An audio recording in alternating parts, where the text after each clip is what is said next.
Hey everyone, it's Sean here, your guide to Warcraft, and today I'm doing a guide on completing Legion Pathfinder Part 1, because in patch 7.2 we'll be getting Legion Pathfinder Part 2, and you need Part 1 and Part 2 together to unlock flying in the Broken Isles. Now, I'd say this video is solely targeted towards players that maybe haven't played Legion yet, maybe quit early on and plan on coming back, because I believe an experienced player or someone that does play WoW on a regular basis wouldn't need to watch this guide because you probably would have got it a very long time ago.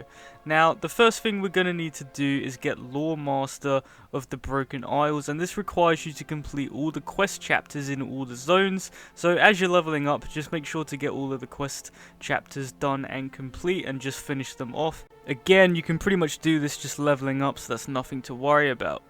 Now, next we need the Broken Isles Explorer achievement, and pretty much just like any Explorer achievement, what this requires you to do is unveil or reveal every single piece of the map. So you just want to go around all of the 5 zones in the Broken Isles and just make sure you've discovered it all so there's no grey areas on the map. Use stuff like Wowhead or maps just to find specific bits you're stuck on, but again, Explorer achievements have been in the game for a very long time. They come with each expansion, they're very easy.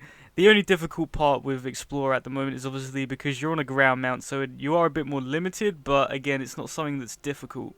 Now, something else that is also on your map are world quests. Once you reach 110, you will unlock world quests, and you are required to complete 100 world quests. I've completed something like close to 4,000 at this point, so you can imagine 100 is very easy.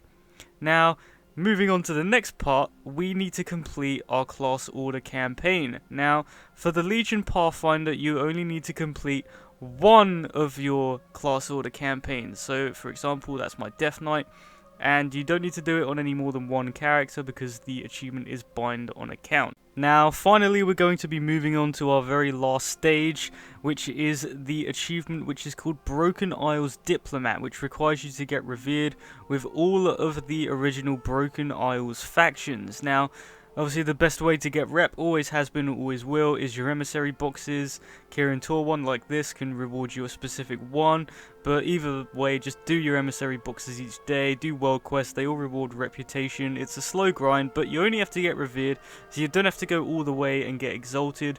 And that is it. If you've done all those steps before patch 7.2, or even during patch 7.2, if you've returned to WoW, or if you're just starting up playing WoW, you should hopefully be one step closer to unlocking flying in the Broken Isles, and I look forward to covering part 2 as well. But that's all for this guide. I do hope this helps some of you, and be sure to subscribe for some more. I will see you in the next video. Thank you for watching.